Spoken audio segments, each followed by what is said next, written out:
This is a Willets Point Shea Stadium bound 7 express train. The next and last stop is Willets Point, Shea Stadium. Oh, yes, it is the Subway to Shea podcast. Anthony Rivera here with you, talking about all the news and happenings surrounding that team from Queens, the New York Mets. Episode 171 from the Subway to Shea studios in my office. Make sure you like this video. Make sure you're subscribing to Subway to Shea on YouTube. You can also listen on Apple Podcasts and Spotify. Follow me on X, Instagram, and TikTok at Subway to Shea, as you can follow me personally at Ant Rivera 86. Without further ado, I'm bringing on my guest today, Will Sammon, senior writer of The Athletic, covering all things New York Mets and Major League Baseball. Will, how you doing, man? Hey, and good to be on with you. Doing well over here. So great to have you on. And the hot stove is not so hot at this moment in time. I always like to say the cold stove in November. It's totally different from what you get to see in the NHL and the NBA with the free agent frenzy. You don't get that really in Major League Baseball. It's like a long, drawn-out process.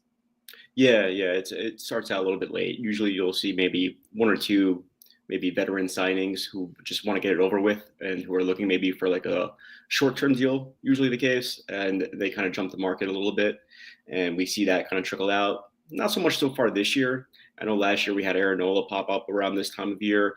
He was like a big-time guy who signed early on in the process, but haven't seen that. But like right around Thanksgiving is like when things start to really get streamlined and things and deals start to kind of get over the hump.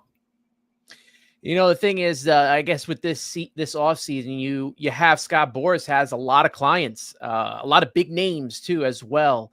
And we always see a long drawn out process. We usually go with him, and a lot of, I guess, a lot of the pieces have to fall. And the big one right now being Juan Soto. The latest news on him, you know, what we've seen so far when it comes to this whole process with Juan Soto. We know the meetings have taken place. I don't know if there's any more meetings that are going to be taking place with the team so far. I don't know if like numbers have been announced. I know people are just throwing out numbers on social media and stuff, but I usually tend to wait, to hear, from you and see, where they are at right now. Your gut feeling on when Juan Soto is going to sign this offseason. Probably before the winter meetings get underway, which is the first week of December, toward the end of that week of December.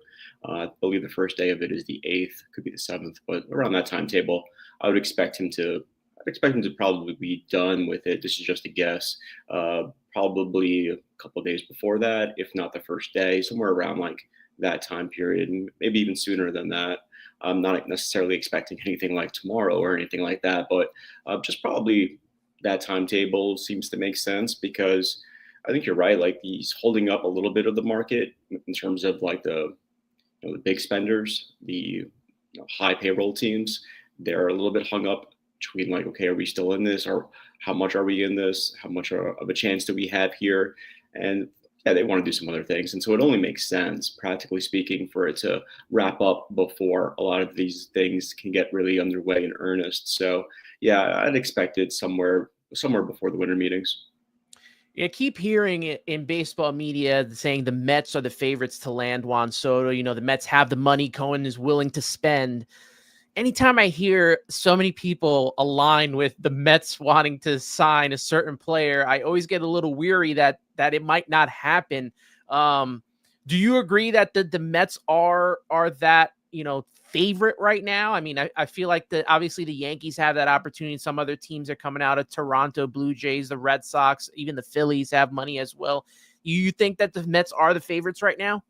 Well, it's hard to say another team is the favorite beyond the Mets and the Yankees. I think that would be a little tough to say, just because he had just got off a pretty solid season in New York, playing for the Yankees, came within just shy of winning the World Series, made it to the World Series, had a phenomenal walk year with Aaron Judge in the lineup with him. So, I don't necessarily say like the Mets are the favorite. I think that they are like maybe a co-favorite along with the Yankees, because it would be interesting to see like just how far the Yankees are willing to go with Juan Soto, because there is that effect of just being familiar with that organization already. I don't know how much that will matter in the long run if the money is not the same as the money that the Mets will present him with. But we just really don't know that yet. So it's kind of hard to say like, oh, they're the favorite when we don't even know like what the offers are. I think it's a little bit premature to say that. Certainly, like you could make the connection, and I think that's in theory sensible to say like Steve Cohen, hey, he has the most money and he seems willing, and the Mets sure look like a contending team that is maybe a couple players away from being really good, and adding Juan Soto to that mix, and then rebuilding your starting rotation would do a lot, obviously, for that team, and it would definitely change the way that we view the Mets and the Yankees, to be frank. But I think that it's still a little bit premature to just have a blanket statement out there saying they are the favorite. I think that it would be kind of fair to say like they're co-favorites. I think that would probably be something I'd be a little bit more comfortable with. But even though it makes sense, I'm not completely on board with that description until like we see the actual offers come in. So you think throwing a percentage down, like a percentage of the chance of the Mets signing him, you think that's a little premature as well? Well, I mean, I think they have a pretty solid chance, but it's impossible to know like exactly where he stands on things. He being Juan Soto, I mean, like we've heard via Scott Boras that he cares about winning and this and that. But look, I mean, if you reject a $400+ million extension from the Nationals a couple of years ago, that tells me that, and you're still with the same agent, so like that tells me that like you have your eyes on doing something record breaking here. And by all means, Juan Soto is 26 years old, and he's one of, if not the best hitter in baseball. So he has every right to try to get that record-setting deal. So my question is that I don't know if the Yankees are willing to, how far the Yankees are willing to go with that, and I don't know if, say, like the Mets give him a number, do they go to the Yankees and say like, hey, can you match this? Or we've seen that happen. It reminds me a little bit of Yamamoto last year, where that was the case. And so it didn't really matter that Steve Cohen was this billionaire owner in the long run because it just didn't work out. I don't necessarily see him going to the Los Angeles Dodgers, but I think the Yankees loom as a big threat, but there's no doubt that the Mets have a pretty solid chance here. Yeah, I think when it comes to Yamamoto too, I think he was kind of set on going to the Dodgers, and it wouldn't have mattered. And I think that's why Steve maybe had stopped at that 325 mark. Whereas Soto is a lot more uncertainty. And we heard him after the World Series. He was just open for business, willing to talk to anybody. I think definitely a different situation when it comes to, Juan Soto. Shout out to everyone in the chat. 95 people so far in here. Please like the video. Please subscribe, as well as please follow Will Sammon on X and social media at Will Sammon. I have a comment here from Jeff Cohen. Isn't the $700 million a bit out there, considering that the present value of Ohtani is around $450 million? It's high for sure. Yeah. I mean, we're talking about a player that isn't a great defender in right field. He doesn't help you with like stolen bases. And so like he has these couple of tools, but like, man, they're the best in baseball probably when it comes to those specific tools. And he's only 26 years old. So like the age is the thing that really brings that dollar figure so high. So you could argue over whether or not that's something that you want to pay for, or that's something that's quote worth it. But that's why it is the way it probably will be, because of his age and the idea that he does fit the bill as a generational type player. Like that's something that's, I think, thrown out there a little bit too cavalier at times, but it definitely fits for Juan Soto. If the Mets, let me preface it this way: if you were David Stearns here, in this situation, you have all this money to work with Cohen. Are you putting all your money in the basket with Soto, or do you feel like you could find more bang for your buck elsewhere? Because I see a lot of fans. I think it's like pretty 50-50 when it comes to Soto.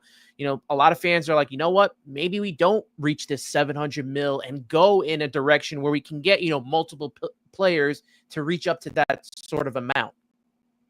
Well, I don't necessarily think that like signing Juan Soto would stop them from like doing other things that they're interested in doing anyway. So I think that like, sure, like in theory, you could spend that money a billion different ways, and you could have a bunch of different ways to find a successful team within that spending. So yeah, I think that like you can make arguments for it and against it, but it's hard. It would be hard to replicate Juan Soto in the abstract when you're talking about just what he brings as far as the just elite hitter that he is to that lineup. Like you're not like yes, you could fulfill other positions and maybe have a little bit more of a balanced approach there, but you're not necessarily like replacing his value there.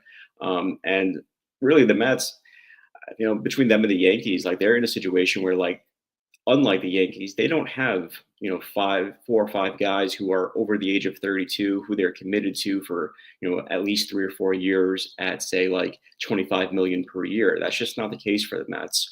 And so it really shouldn't hamstring them if they were to land Juan Soto by any means. And also, I think that his contract would probably contain some opt-outs anyway, probably on the player side, considering it's Scott Boras. Like, that's something that he's pretty known for trying to have.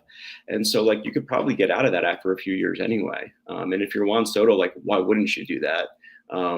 If you're, in line to have, 3 or 4 solid seasons or 3 seasons, whatever it is. And then you can just cash in again at the age of 29, when everybody else is a free agent anyway. So I think that, like, you could talk yourself into the idea that Juan Soto is not a good idea, sure.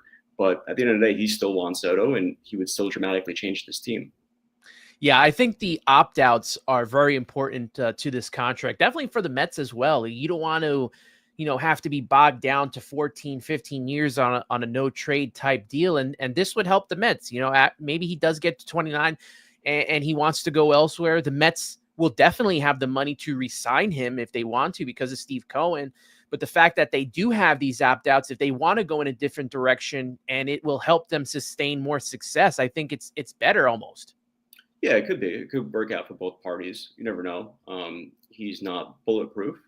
He's pretty close to bulletproof, I would say. But he had some substandard numbers by his lofty expectations in San Diego. So, like, we have seen him, just not perform as well as people assume he will. But I would say, based on what I saw in New York this past year, I'd certainly want him on my team, and I'd anticipate him having perhaps even the best years of his career still ahead of him. I have a comment here from, actually a question here from Matt, A.B. Ibanez from Tumults Do Us Part. Will, do you think Stearns fears long-term contracts the way others assume to think that he does? Obviously, he did not want to go too long with starters, but he did offer Yamamoto close to 12 years. Does it just depend on the player, I assume? Well, Yamamoto was a special case because he was 25 years old in the marketplace, where usually in free agency, we see guys who are, if they're young, they're probably like 28. But usually these guys are 29, 30, or they're entering their age 31 season even. So, like, I don't know if he necessarily fears them as much as he is confident in his ability to find somebody else who is similar in terms of value or production for like a shorter period of time. And I think he's pretty convicted and confident in that approach. So it really depends on the guy. It depends on the player. So I think, and it depends on the position too. So, like, if we're talking about like a shortstop who is like 27 or 28, maybe like any executive would be inclined to give that guy 6 years or whatever it is.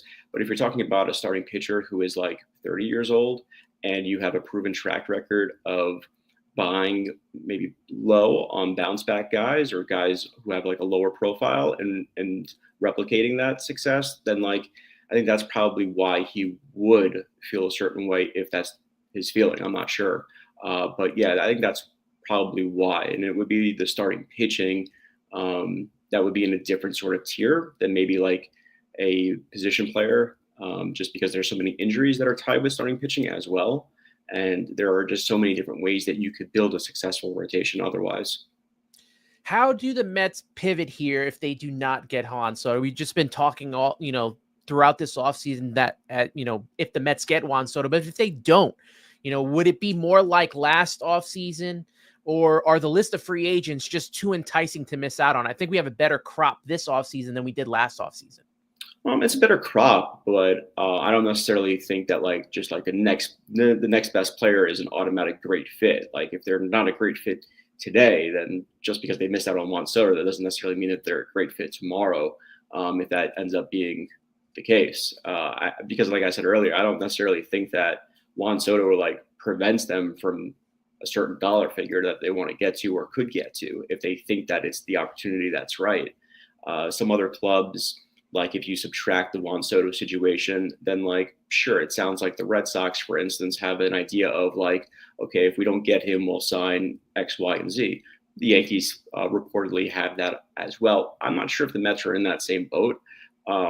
Just because like if those guys were going to be targets, they probably already would be targets because it's Steve Cohen and it's David Stearns. And if they want to go out and try to get somebody, I think that they're going to try to go out and get somebody.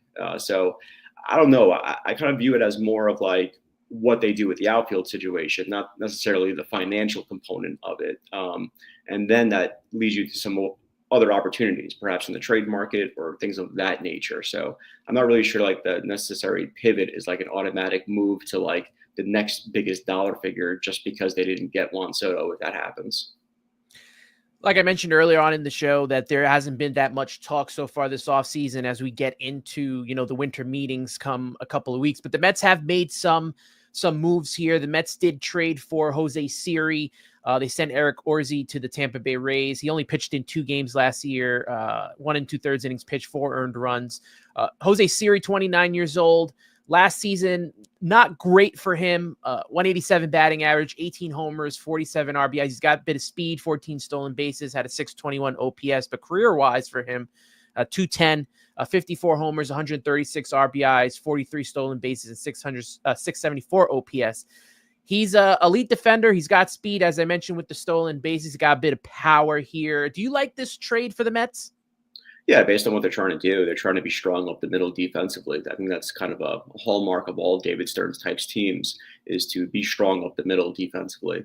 I think you could, in his view, in his perspective, just looking at his years, either in Milwaukee or even just this past year with the Mets, I think that he is comfortable being like okay at the corners defensively, but it's up the middle where he really wants premier defenders. And so Siri fits that bill. And look, in free agency, there weren't a whole lot of great options for center field. Like there just weren't. And even in the trade market, you can make a case for some guys, and some guys maybe profile as better values than Siri or better players than Siri, but you're going to have to give up a lot for them. And I'm not sure how many of those center fielders are even really realistically on the table anyway for those teams to trade, considering a lot of teams look at the offseason, and it's unlike the trade deadline where we kind of know a handful of them are already out. These days with the expanded playoff situation, everybody has a shot. So like you're not really trading that many great major leaguers all the time. So their options were sort of limited, but I will say that Siri is a pretty solid option to land here, just based on like what the goal is. The goal for them was to find someone defensive first. That's what they did last year with Harrison Bader. This time they didn't have to spend $10+ million to do it either. They get Siri, and he has some club control to him as well. And he is, like you said, Anthony, an elite defender, very strong arm. Frankly, somebody that should have been considered for the Gold Glove in that league last year. I don't know why he wasn't a finalist when all the advanced metrics point to him as somebody that should have been a finalist for that. At least I thought so. With the bat, he's not going to be, somebody that's going to hit in the middle of your lineup by any means. He's going to probably hit in the bottom third, perhaps 8th or 9th, similar to the way Bader did. And he's going to offer maybe a little bit more power, but he's also going to help you on the bases. He's a pretty good base runner, and not just in terms of stolen bases, but he runs the bases pretty well. And so we'll see. It's up to him to make the most of the playing time, right? Similar to Harrison Bader. Like Harrison Bader entered the year as basically their center fielder, but Tyrone Taylor snatched a job from him toward the stretch run. So it's a similar situation here. Tyrone Taylor will get his playing time, but Siri profiles of the better defender of the two in center field. I got a little bit of brushback on social media for, calling the Siri Taylor, this sort of platoon that we're going to see, just like you mentioned. But Bader and Taylor were the same thing, both righties. Do you think that this is more on the emphasis for Stearns to kind of bring back a guy like Jesse Winker, a lefty, sort of kind of platoonish outfielder that can also be a DH off the bench? Yeah, I can totally see that. It kind of depends on how the rest of the outfield comes together too. Because if you get, say, Juan Soto, then obviously that limits the opportunities we're going to see Tyrone Taylor. And you still have Starling Marte on this roster.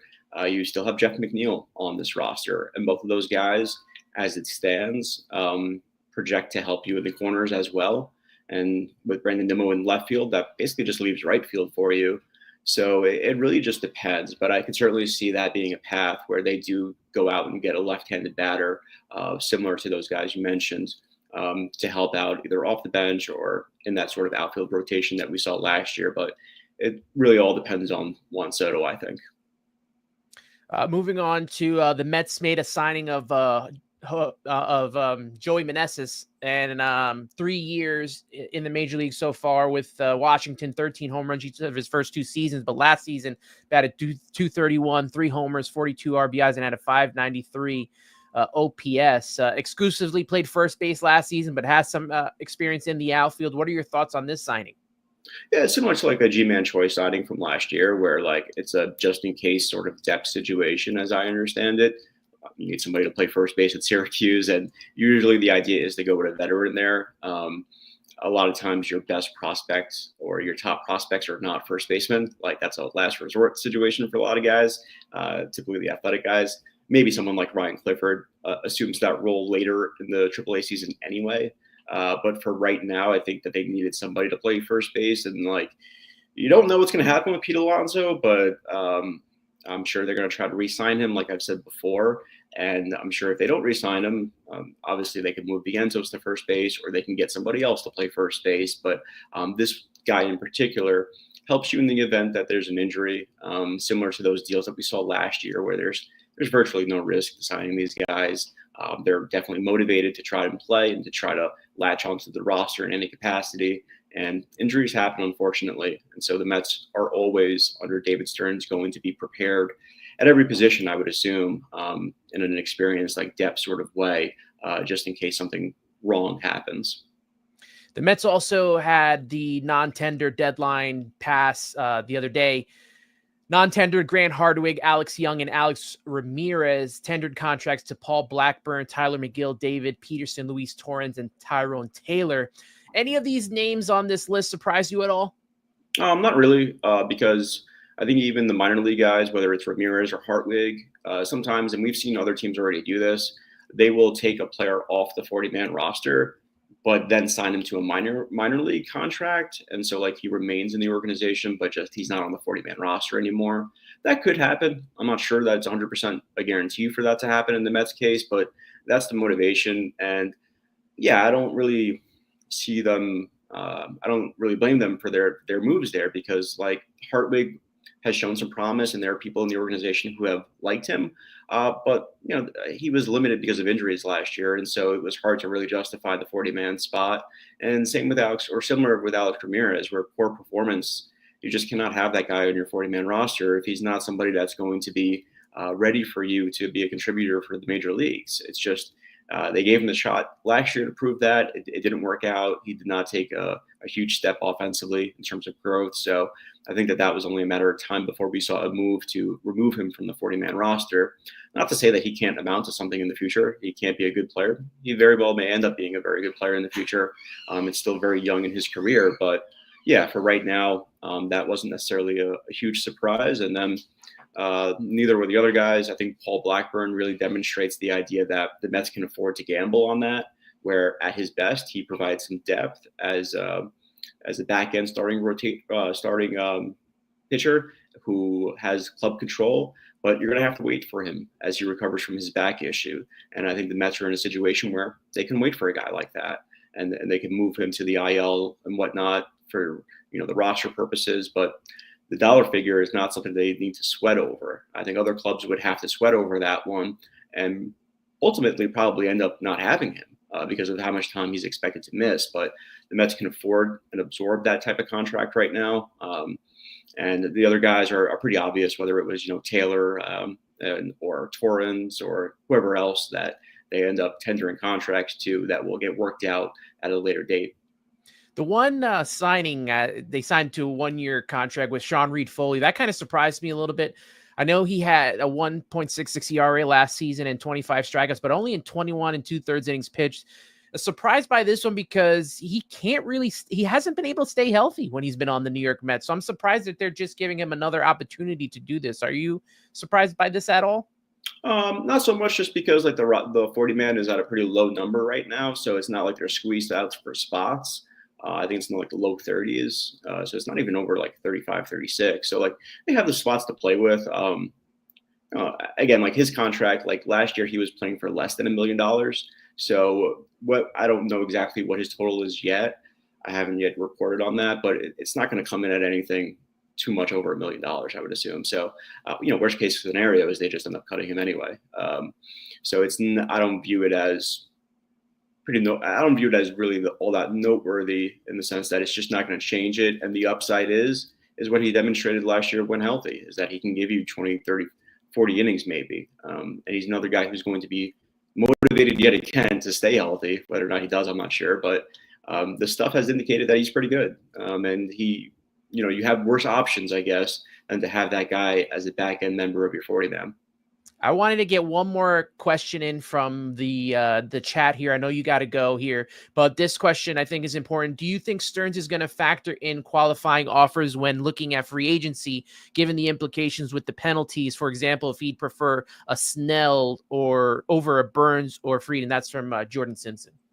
Yeah, I think it's a factor, but I think in those particular specific examples that you mentioned, I think the length of the contract is a bigger factor.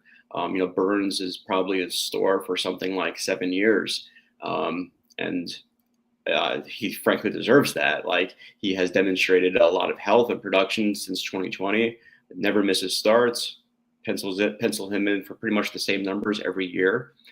So like, he's going to go out and deserve that. So the main factor is going to be the years of the contract, not necessarily the qualifying offer that's attached. But I assume in some cases, for like lesser players, that's definitely a factor for sure. Will, final thing for me, will the Mets sign one or more Boras clients this offseason?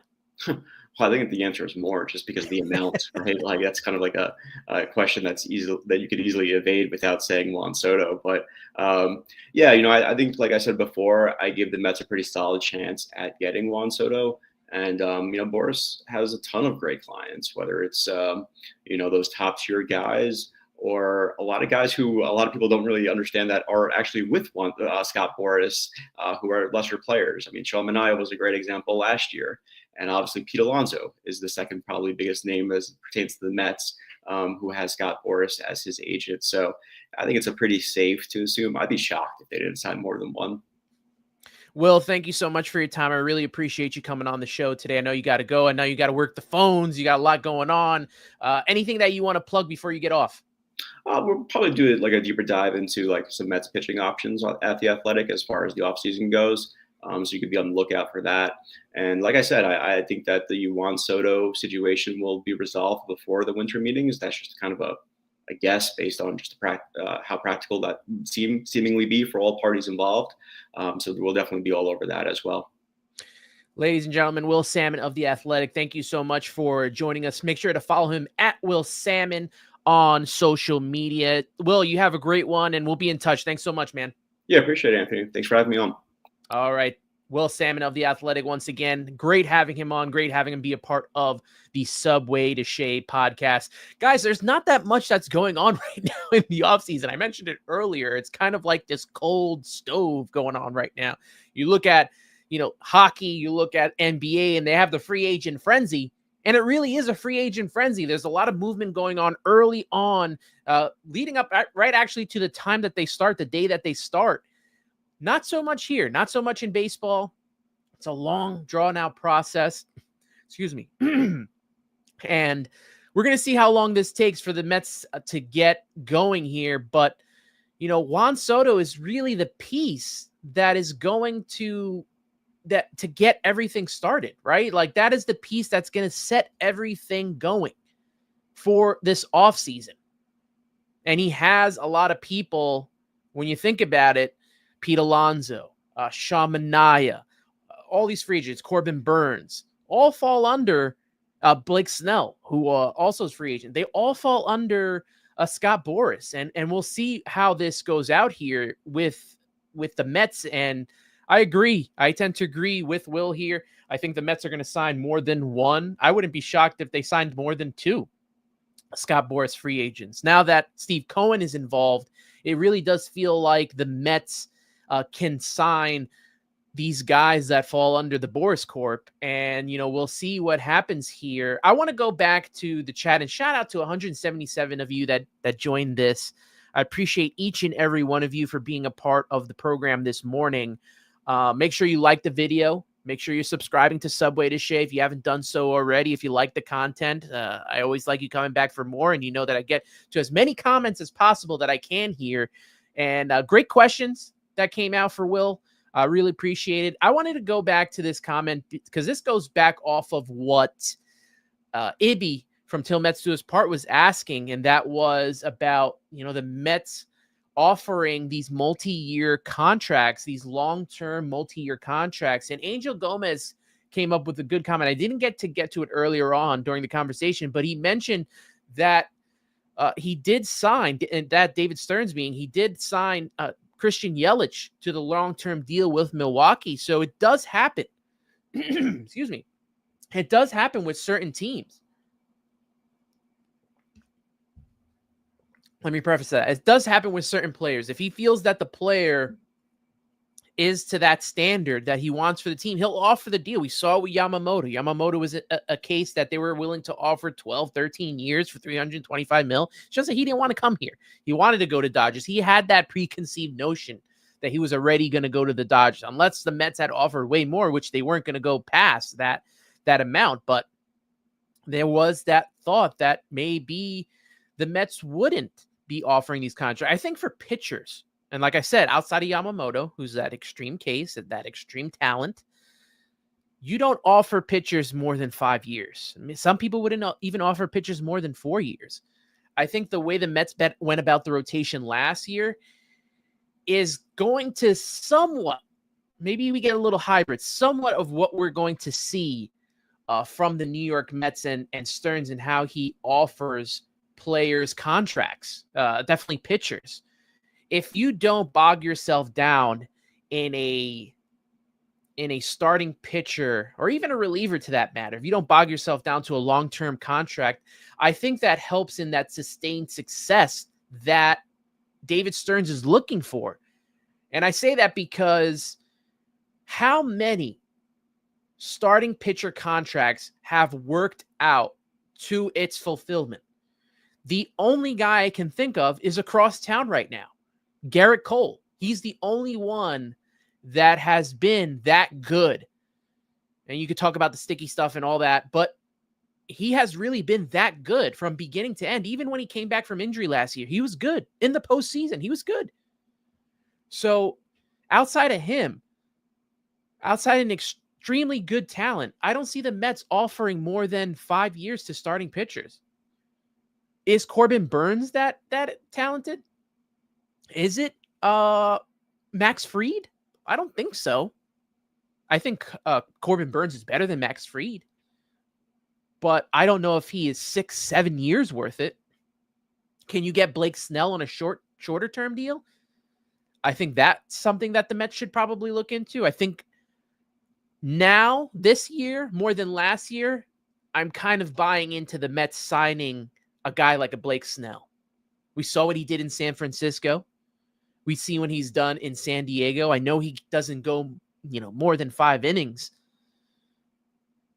but those 5 innings are pretty darn good. So I'm pretty sure that's a guy they'll look into. I'm pretty sure the Mets will be looking into bringing back Sean Manaea. I wouldn't be shocked if they look into bringing back Luis Severino if they could do it on a shorter term deal. There's Walker Buehler's out there. We'll get more into the positions of need for the Mets, and we'll dive deeper into it. So more episodes will be, focused on first base. We'll focus on starting pitching. We'll focus on, obviously, the outfield if Juan Soto doesn't sign. Relief pitching. We'll look into that market as well. So the Mets, have a lot going on right now, hoping that they land Juan Soto. And as Will Sammon mentioned it might go up to the winter meetings here. Might end up being the winter meetings where he signs his deal. So I know the Mets are working hard on this. Obviously, the Yankees are going to be involved. I mentioned Toronto Blue Jays, probably the Philadelphia Phillies as well.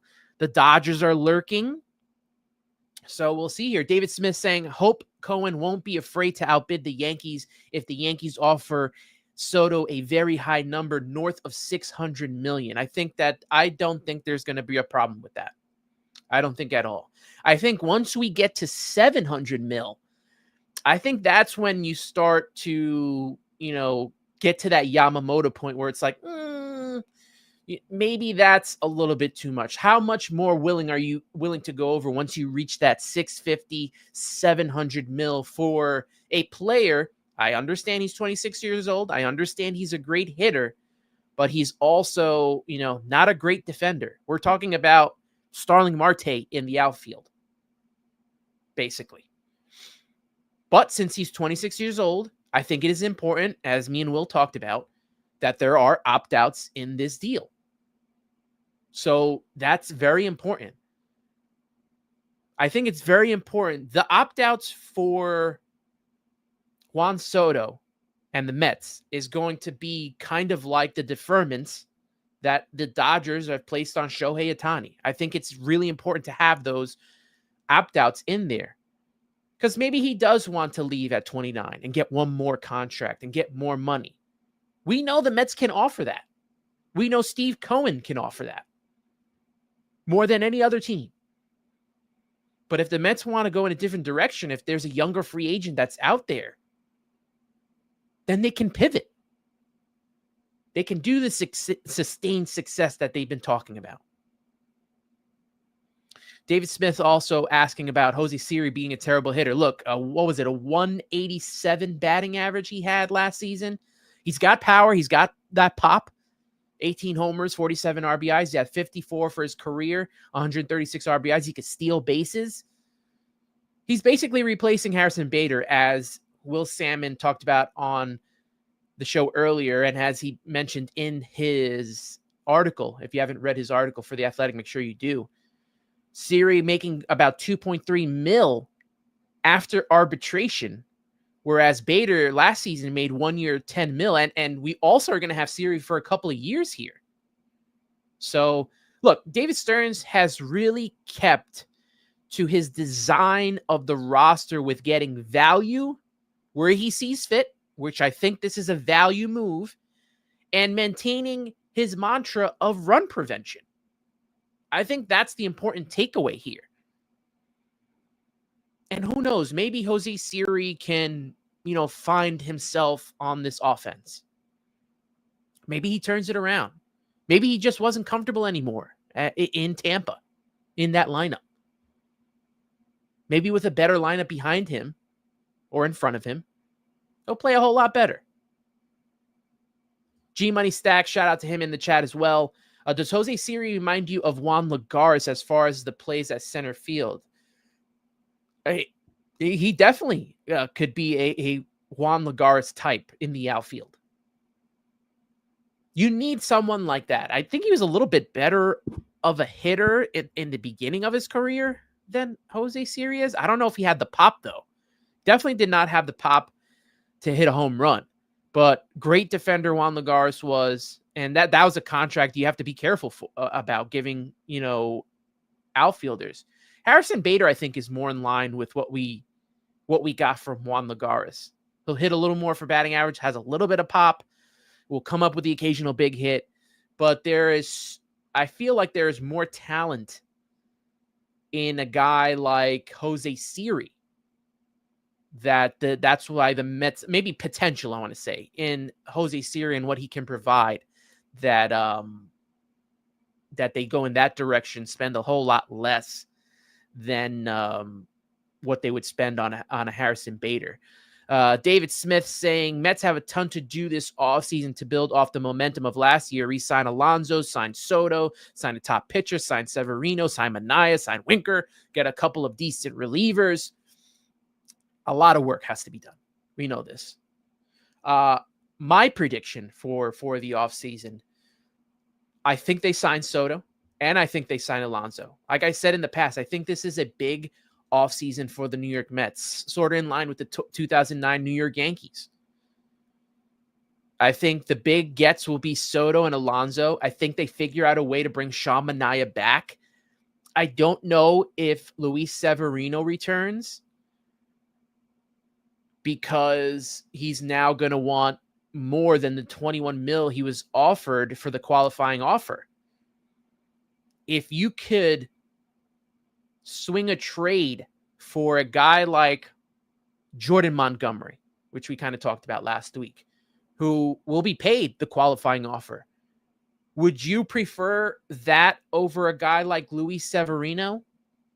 We know the pitching lab could get to work with Jordan Montgomery. We've seen him in the postseason pitch well. We've seen him pitch in New York well.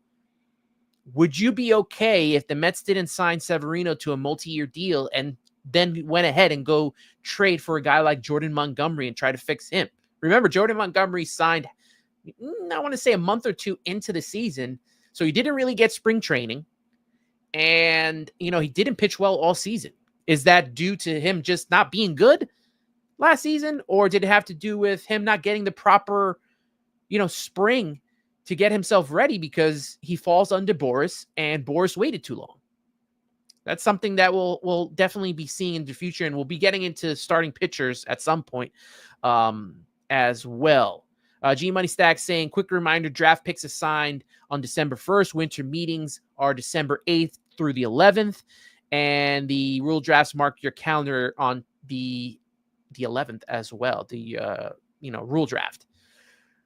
Duran Rivera in the chat, my brother from another mother. Do you think the Mets re-sign Jose Iglesias, or is Jeff McNeil the Mets starter at second base? I think unless he's traded, I think Jeff McNeil is the starter at second base, and he provides utility. He can play the outfield as well. Left-handed bat, which you're going to need. So outside of him being traded, I think that he returns. Here's what I'll say about Jose Iglesias. I want him back. I do.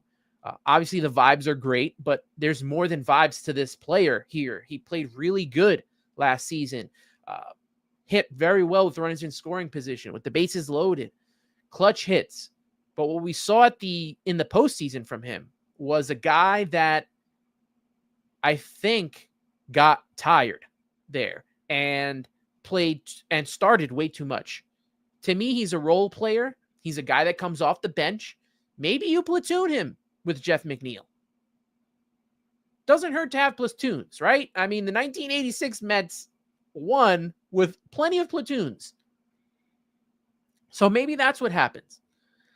If they decide not to re-sign Jose Iglesias, I would assume a guy like Luis Angel Acuna would get a role on the team. Brett Beatty would probably get one. I think Brett Beatty is, far away, not the guy that's going to be on this team. Maybe he gets traded at some point. But you also got Ronnie Mauricio out there. We'll see how he comes back from injury. But, those are not out of Angel Acuna. Luis Angel Acuna, those names do not, and even Ronnie Mauricio, because he's coming back from the injury. And he hasn't had that great of a rehab, as we've heard from David Stearns. It's been a slow process to get him back up to speed here. So I'm bringing back Jose Iglesias, not only for the vibes, only for OMG, but because he's a good player. Plays good defense, hits well, and he's done that throughout his entire career, whether he's been in the major leagues or in the minors. I am for bringing back Jose Iglesias here. And as G Money Stacks has mentioned, Jose Iglesias hired Scott Boras, so we're going to have to see where that goes as well. Maybe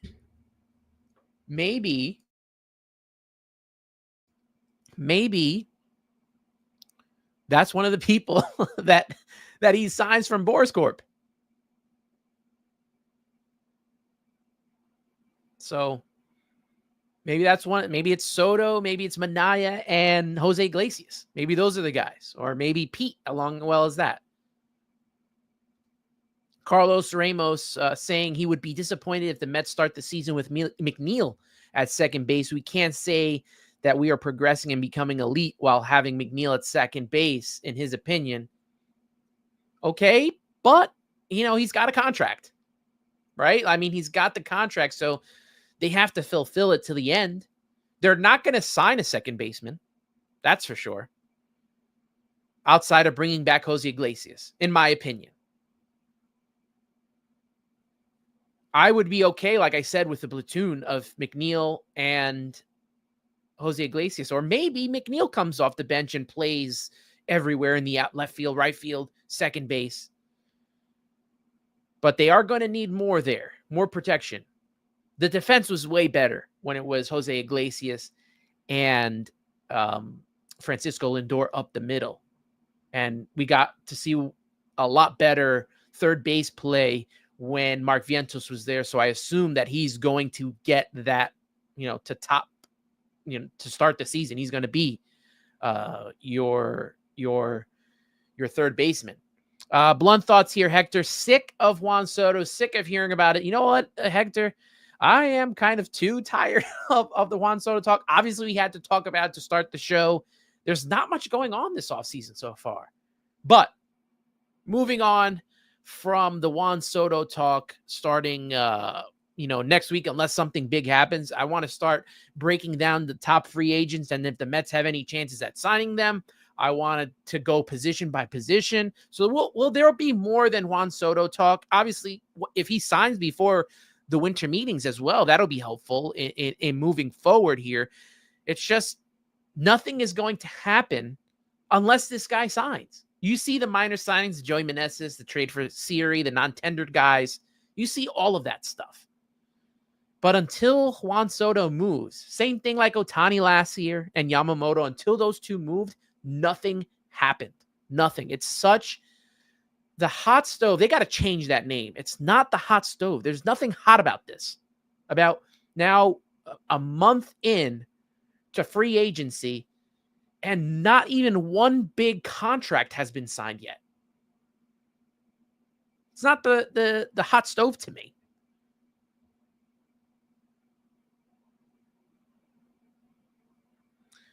As we go through some more of these comments here, I'm trying to catch up with you guys here. There's so many stuff to go over. Patty in NYC also tired of the Juan Soto discourse and discussion. Yeah, I mean, we'll see. Good point by Duran Rivera here. Max Scherzer was good for the Nats in his contract. That is a good point. Can we name any more, though? Right? Like, okay, Max Scherzer was good, and most recently, Garrett Cole was good, but it doesn't happen often, right? It doesn't happen often, so you got to be careful with the contracts you're dealing out to starting pitchers. Blunt Thoughts also saying, that's why I don't see the Mets signing a Corbin Burns. It's just bad business, and Stearns ain't into that. Soto will be the only bad deal he'll be forced to make. Bad deal in terms of the amount of money you're saying, or is it just because we know that there's going to be opt-outs out of this deal? So he may not even finish a 14-year contract with the New York Mets. I can't see that.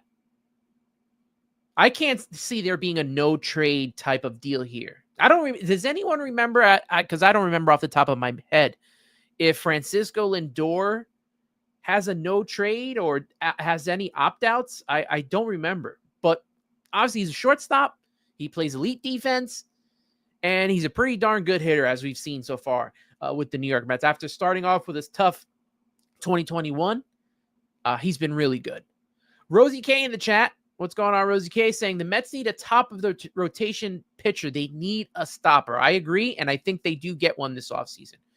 Whether that is a Corbin Burns, whether that is a Blake Snell. I'm not too keen on Max Fried. I don't know what it is, but I'm just not big on Max Fried coming to New York. But if you bring up Blake Snell, is that a stopper? Do you think that's a stopper? Corbin Burns, obviously, I would think he is. Is it Roki Sasaki? Is he the guy? I don't know what to expect when he comes here. And then you have Kodai Senga, and I'm pretty sure they're both going to be treated with kid gloves. Roki Sasaki coming over here for the first time. And then obviously Kodai Senga, who's dealt with injuries. Do they make a trade for a starting pitcher? I could see that happening as well. Maybe they trade for an elite starter. So the Mets have a lot of options. Jonathan, with the name that I've been thinking of when it comes to trades, a Luis Castillo contract ain't bad. Maybe that's someone that they can trade for out of Seattle, unless Seattle feels that they are a couple steps away from being a definitive contender out there in the West, which is, open for business because the Angels stink. And so do the A's. So it's basically between, Houston, Seattle, Texas. If Texas turns it around, I mean, they did come off a year of winning the World Series not too long ago.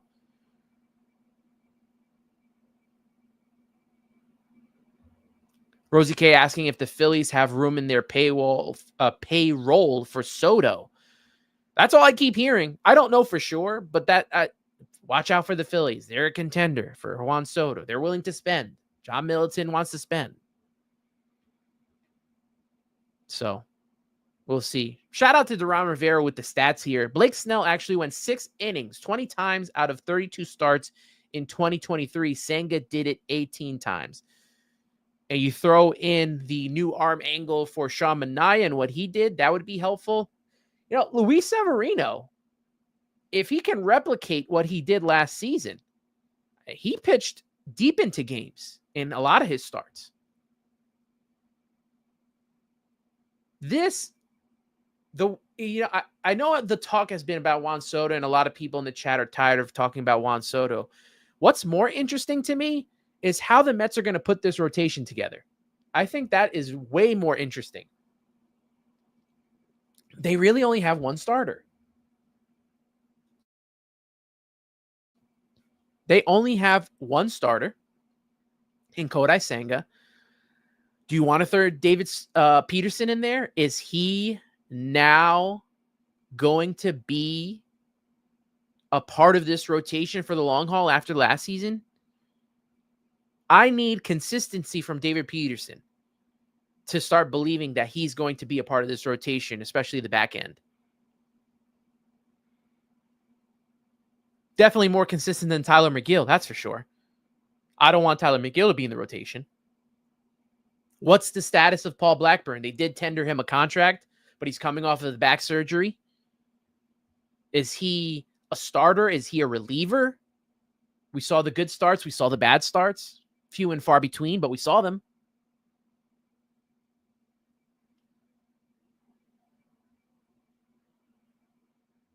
Dre973 asking, would anyone go for this rotation? Crochet, Senga, Burns, 6 years with a club option. Peterson, Snell. Is that Snell or Luis Castillo? If we can trade for him, or Sevy. I mean, that does sound good to me.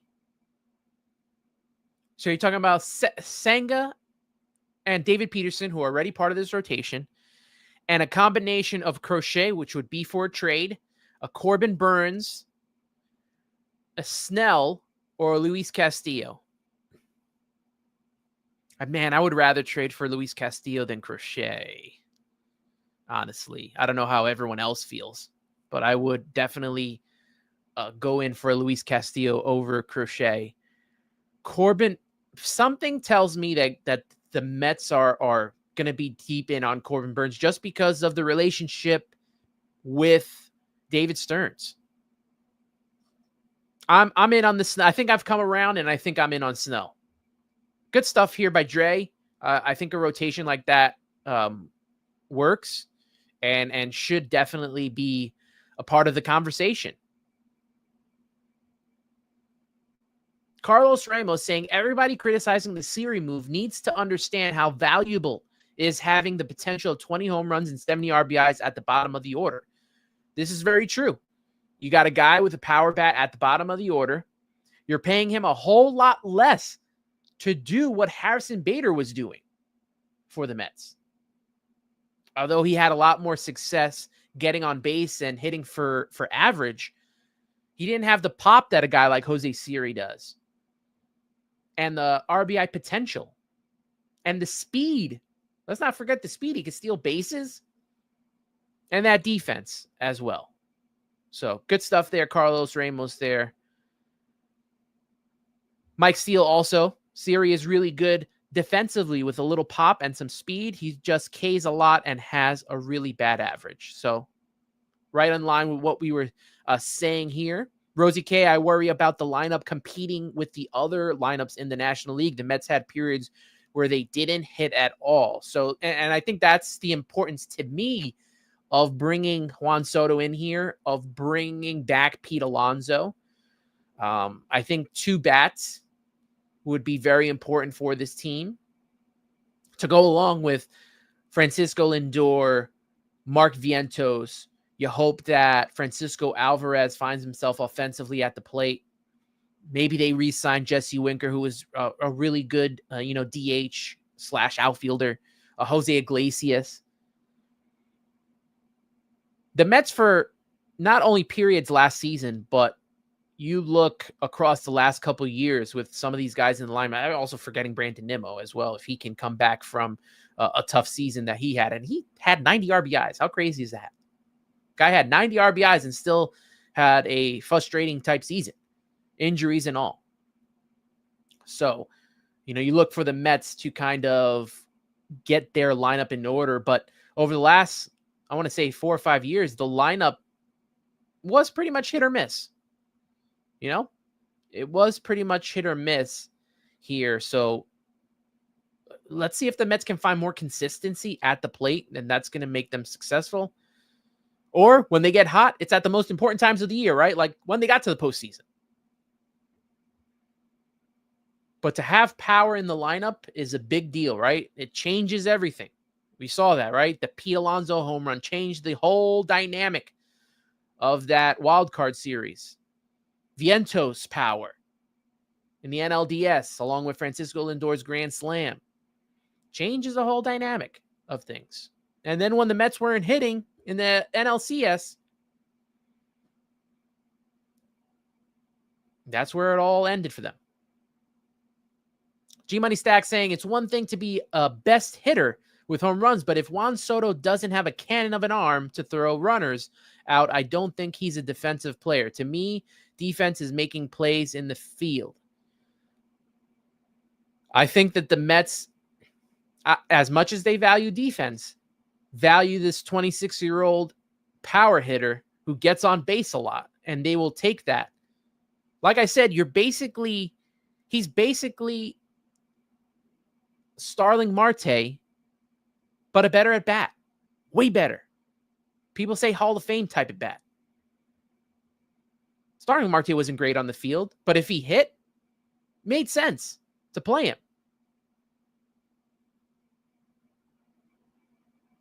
Patty in NYC, I hope they sign Pete Alonso and Iglesias. I agree with that. I am there with you. Trying to go through some more comments here before we wrap up the show. Mike Steele saying, I'd rather them trade for Vlad Guerrero Jr. and extend him than bring back Pete Alonso. A lot of people are in line with this. You're not the only one to say this.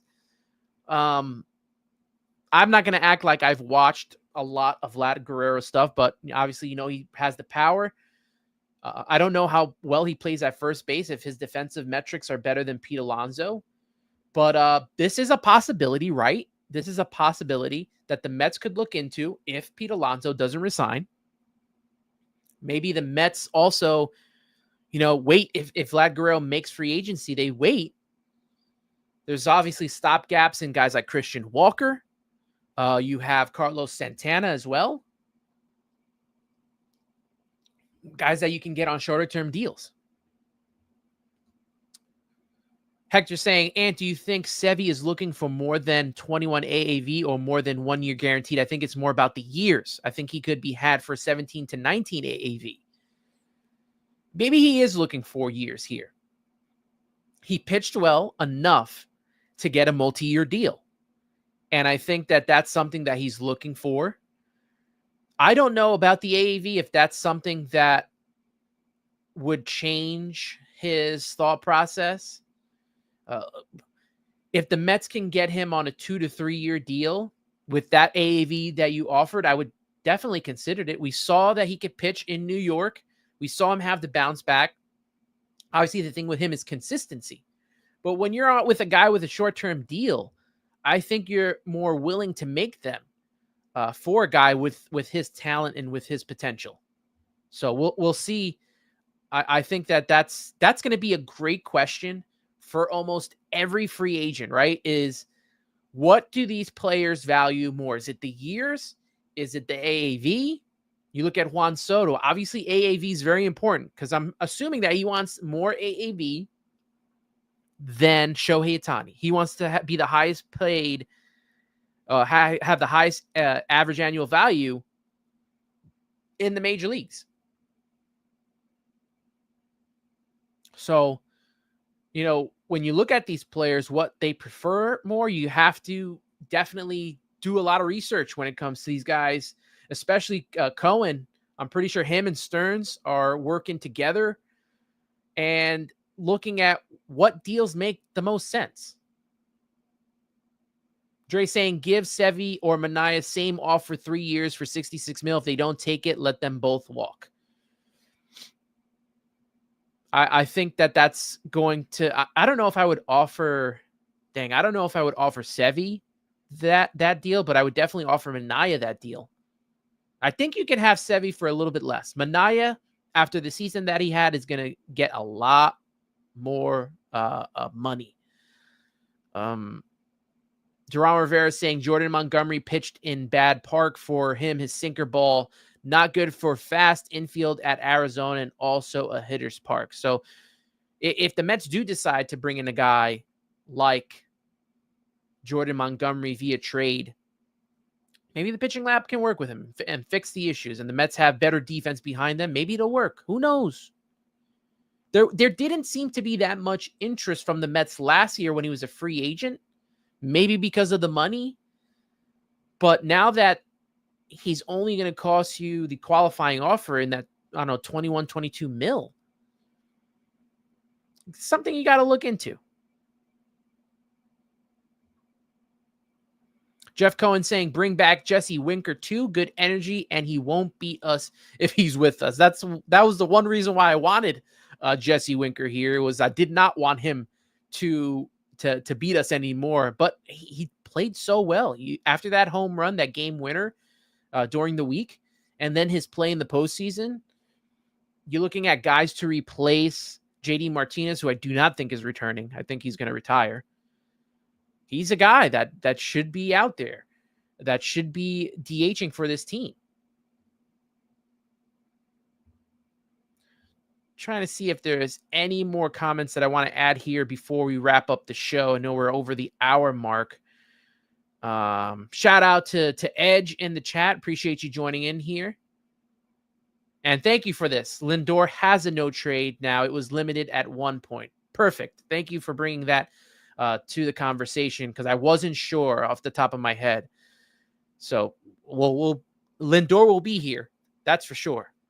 But when you look at Juan Soto and how young he is, the fact that he's only 26, I would assume that he would want an opt-out maybe at around 29. So you think about 3 or 4 years here and then into his opt-out. I ain't saying no to that.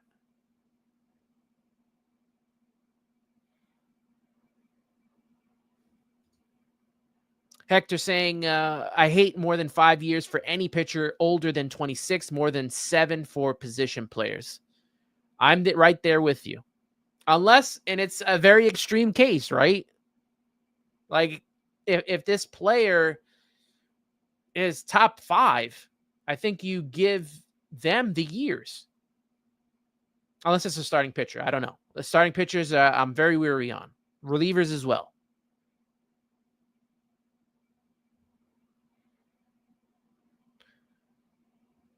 Going through a couple more comments here. Rosie K saying Sasaki to Dodgers seems like fade complete. I don't know. I'm not too sure about that. I think that if the Dodgers do get Sasaki, I think there's going to have to be some talk. I know this was mentioned on the Michael K show that the Dodgers just can't sign every international free agent. I wonder if like MLB at some point says something or steps in about that, and there has to be a way to distribute these players into a draft or I don't know. I don't know how you do that, but the Dodgers just signing every international free agent from across seas, I just don't know. But his contract is definitely going to be totally different from what Yamamoto has. He's got to sign a minor league deal, and I don't know if they said he will be posted for sure January 15th when everyone's international pool money, goes back to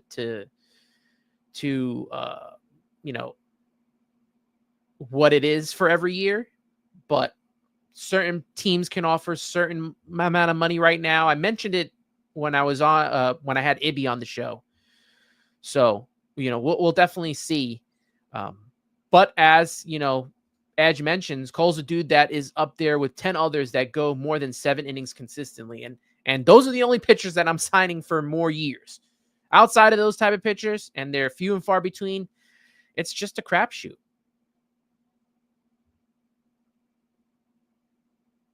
Carlos Ramos agrees. Crochet is not proven. I believe we can come up with a trade for Castillo. That would be a quality move. That's a guy that I would definitely want to inquire. If you said you can only have Crochet or Castillo, I think I would go after Castillo. I know Crochet, and I don't know if this was because of the Chicago White Sox protecting the arm of Garrett Crochet, but he didn't pitch a lot of innings. He pitched good innings, really good ones, but not a lot. Edge was disappointed with the non-tendering of Alex Ramirez. It says the most disappointing prospect since Fernando Martinez. So disappointed.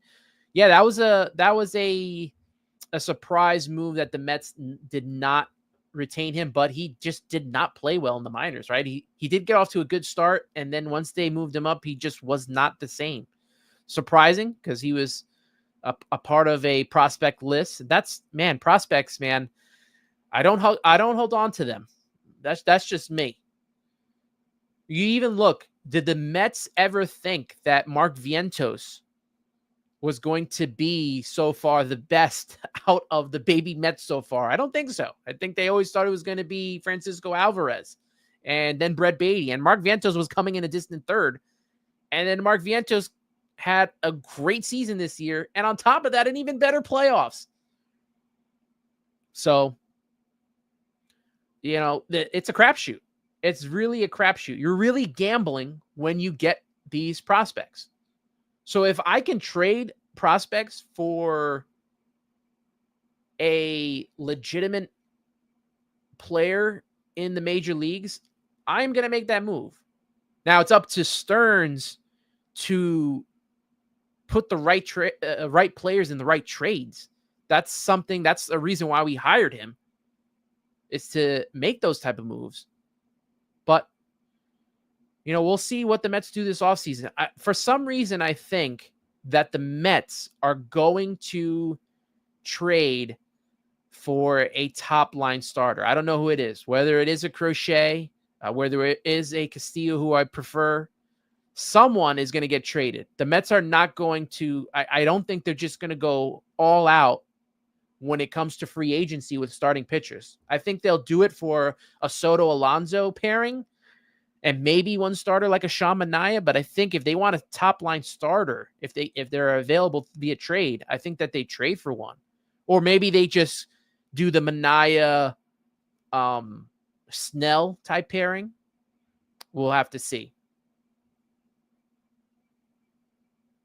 Danny Ruiz saying, give Soto a deadline, and if he doesn't want to be a Met, then move on. They're just not going to do that, I don't think. No player gets a deadline from a team that they want. Just doesn't happen. I know it sucks to wait this long. It just doesn't happen. If you want Juan Soto to sign right away,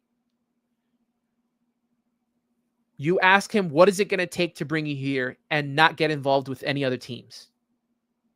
When you start saying to a player, this is what we're going to offer you, Go listen to other offers. And if that offer is higher than ours, then come back to us. Then these things get drawn out. But if you say, what is it going to take to bring you here? Let's get this done. Then you get it done. And Steve Cohen has the money to get it done. He does.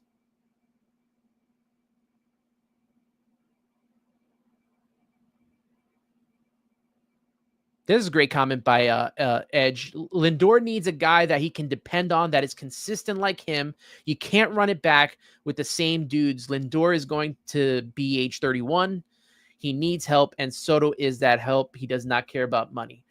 Yeah, Soto is that guy that's going to help this lineup. You look at the lineup: Lindor, Vientos, Soto, Nimmo. If they can bring back Alonso, great. Francisco Alvarez. Am I missing anyone? I guess Tyrone Taylor at the bottom of the lineup. I mean, Tyrone Taylor at the bottom of the lineup is not bad. I do agree with Danny Ruiz saying I would love to have Soto, but he is not the end-all, be-all. We can put a nice team together without Soto. It's true. They will be able to put together a nice team without Soto. It's actually worse for other teams, as Will Sammon mentioned. Look at the contracts that the Yankees are bogged down on. If they sign Juan Soto, man, it's going to be tough for them because they still have Stanton, the Judge contract they have as well. Cole's returning. Doesn't leave them much wiggle room. Hal Steinbrenner's not willing to spend as much as Cohen is. So I do feel like the Mets can still field a good team, as Danny is saying. But we're just gonna see how this plays out here. This is the biggest offseason the Mets have had since, man, do we say 2005, 2006, right? Have they had any other bigger offseason since then? I don't know.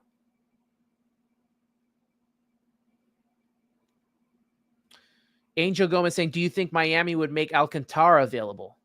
I mean, Miami should have everyone available, honestly.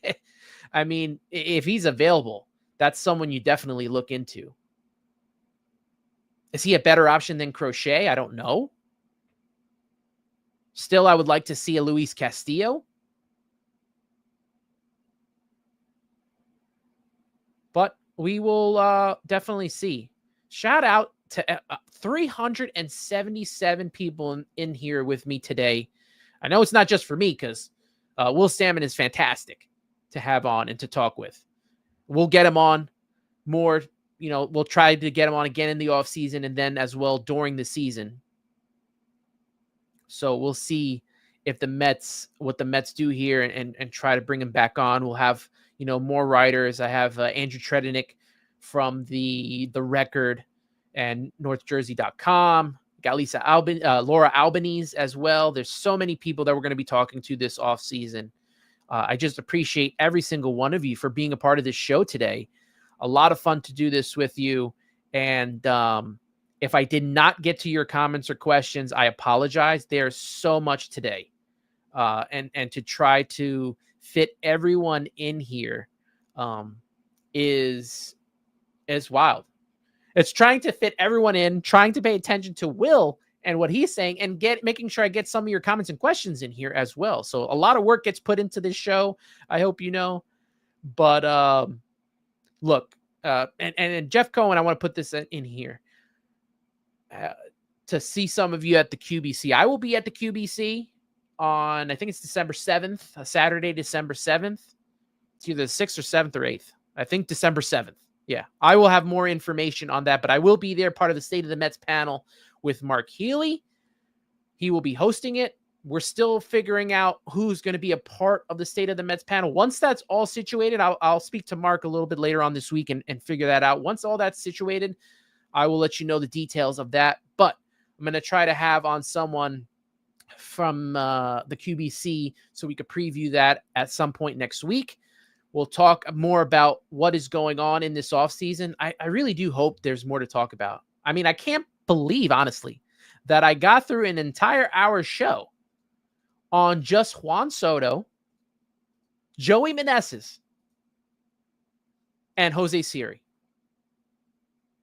We're in an hour and 15 minutes of the Subway to Shea podcast. 379 people are in this room to join me and talk about Jose Siri and Joey Meneses. And obviously Juan Soto. Come on. But we will have more to talk about next week. And as the weeks come, next week, I'd like to get into the top free agents at MLB.com listed and what are the chances that the Mets get these guys. And then we'll go position by position and figure out where the Mets will make their next moves here. One quick last one from, who was it? Brad Fear now. I would rather sign Shane Bieber than Alcantara. Well, Alcantara would be for a trade, but Shane Bieber, would probably be a reclamation project, right? Isn't he coming off an injury? So it would be like something like a Luis Severino, just with better stuff.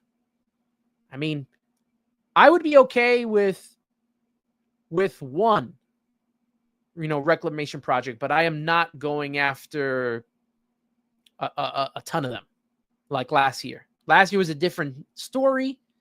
The Mets, with all the pitchers that are out there now in free agency, have to at least bring one legit top 2 starter into this rotation. There's no excuse for it.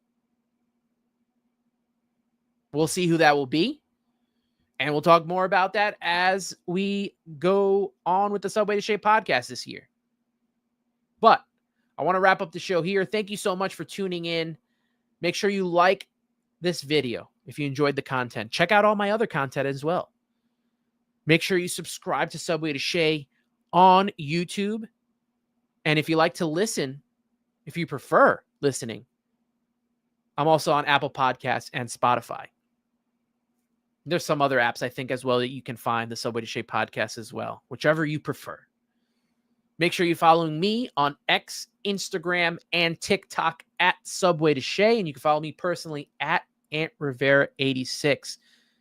I love doing these shows in the morning, these Sunday shows in the morning. A lot of interaction with you guys right before football gets started, and then you guys have the rest of your day to yourselves. Do whatever you want. Watch football. If your team stink like mine do, doing something else.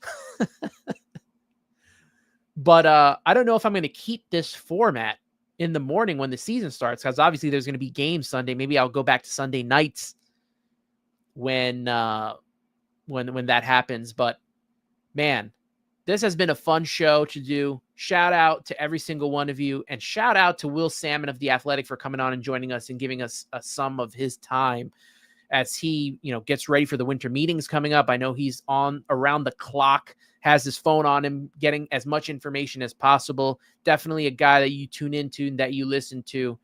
Thank you so much, everybody. I hope you have a great weekend.